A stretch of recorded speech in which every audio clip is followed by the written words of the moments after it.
अभी हम खड़े हैं मोहनपुर प्रखंड क्षेत्र का ये रामपुर जगह है। रामपुर में ही देवघर नगर निगम का जो है शहरी आवास योजना जो है वर्टिकल 3 वो बन रहा है। प्रधानमंत्री नरेंद्र मोदी ने 2015 में घोषणा किया था कि जितने भी लोग हैं सभी को 2022 तक पक्का मकान हो, इसके लिए उन्होंने प्रधानमंत्री आवास योजना की शुरुआत की थी। और ग्रामीण क्षेत्रों में तो पहले से आवास योजना चल ही रहा था। शहरी क्षेत्रों में 2 तरह की योजनाएं शुरू की गई थी। एक तो जिसके यहाँ ज़मीन है, जिसके पास ज़मीन है उसके लिए प्रधानमंत्री आवास योजना शुरू किया गया और उसमें वो अनुदान राशि दे करके लोग कुछ मिला करके अपने घर से बनाते थे। दूसरा एक योजना शुरू किया था जो कि सरकार की ओर से घर बना करके लाभुक को आवंटन किया जाएगा, जिसकी कुल लागत की हम बात करें तो 6,74,000 एक फ्लैट की कीमत है। 1 BHK का फ्लैट तैयार किया जा रहा है और उसमें केंद्र सरकार 1.5 लाख रुपये अनुदान देती है लाभुक को, 1 लाख रुपये राज्य सरकार की ओर से अनुदान दिया जाता है और 4,24,000 लाभुक की ओर से भुगतान किया जाता है। 4,24,000 में भी सुविधा दिया गया है कि लाभुक के पास अगर वन टाइम पैसा नहीं है, वो ऑन टाइम जमा नहीं कर सकता है तो वो किस्त में जमा कर सकता है और बैंक से लोन भी ले सकता है। लेकिन 2015 से जब योजना को लॉन्च किया गया और देवघर में 2019 में यह योजना शुरू की गई, यहाँ पर बनना शुरू हुआ और 2019 से अभी तक जो है योजना बन ही रहा है। आप देख पा रहे होंगे पीछे जो है वो एक बिल्डिंग है जिसका F ब्लॉक है। कुल यहाँ 6 ब्लॉक है, उसमें F ब्लॉक जो है वो लगभग बनके कंप्लीट है और रंग पुताई का काम तो नहीं हुआ है लेकिन वो खड़ा हो चुका है, बिल्डिंग खड़ा हो चुका है। बाकी हम ABCDE की बात करें तो ये अभी इनकम्प्लीट है और कुल 665 इसमें मकान बनना है, 665 फ्लैट बनना है। और फ्लैट का क्या रूपरेखा है, किस प्रकार से कितना एरिया का मिलेगा लोगों को फ्लैट, तो वो भी हम आपको दिखा देते हैं। आइए अंदर चलते हैं और देखते हैं कि इस फ्लैट में क्या क्या सुविधाएं हैं। आपने पीछे देखा होगा कि पीछे जो है वो उधर पार्किंग एरिया है। बाकी ये जो गली है इसके अंदर बहुत सारे फ्लैट हैं, तो हम एक फ्लैट में अंदर जाएंगे और देखेंगे कि ये किस प्रकार से अंदर जो फ्लैट का निर्माण हुआ है।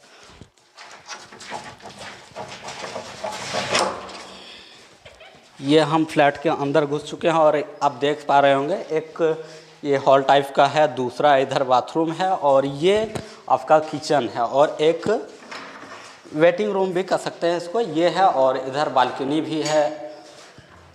काफ़ी हाईटेक तरीके से इसको बनाया गया है, लेकिन अभी भी ये जो है वो कंप्लीट नहीं हो सका है और कंप्लीट नहीं होने के पीछे का जो वजह है उसे भी हम आपको आगे बताएंगे। लेकिन फ़िलहाल अभी जो है हम ये आपको मकान दिखा रहे हैं कि ये 1 BHK का फ्लैट है और ये फ्लैट उसको आवंटन किया जाएगा जिसके पास अभी भी शहर में जो लोग रह रहे हैं, झुग्गी झोपड़ी वाले हैं, जिसके पास मकान नहीं है, उसके लिए ये फ्लैट जो है सरकार की ओर से तैयार किया गया था।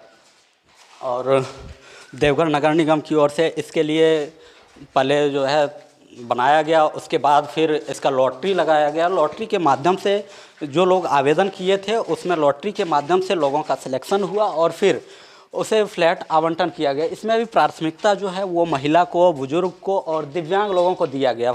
नीचे का फ्लोर जो है ग्राउंड फ्लोर, उसमें दिव्यांग, महिला और ये बुजुर्ग लोगों के लिए उसे आरक्षित किया गया है। बाकी लोगों के लिए जो है वो सेकंड फ्लोर, थर्ड फ्लोर में दिया गया है। लेकिन ये योजना जो है, जो प्रधानमंत्री का जो महत्वाकांक्षी योजना था कि सभी को 2022 तक घर दिया जाएगा, लेकिन 2023 भी हो चुका है और 23 में अभी भी आप देख पा रहे होंगे कि काम चल ही रहा है। अभी भी योजना ये कंप्लीट नहीं हुआ है।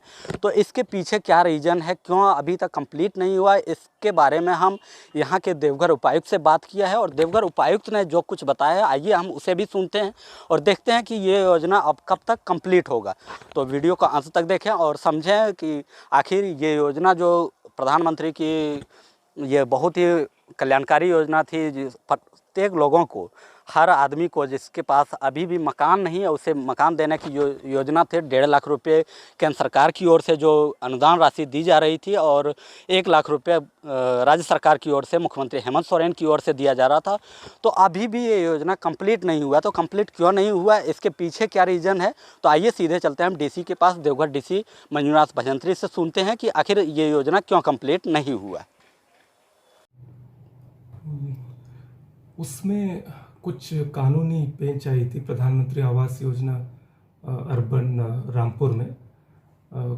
तो अभी वहाँ गोचर ज़मीन के चलते हुए कुछ इश्यूज थे, लेकिन अभी हाई कोर्ट माननीय उच्च न्यायालय के द्वारा वो एलपीए को डिसमिस कर दिया गया है। अब जो है तो प्रशासन, जिला प्रशासन और यहाँ के नगर निगम के द्वारा इसको मॉनिटर किया जाएगा ताकि जल्द से जल्द इस योजना संपूर्ण हो जाए और लाभुकों को आवास मिले।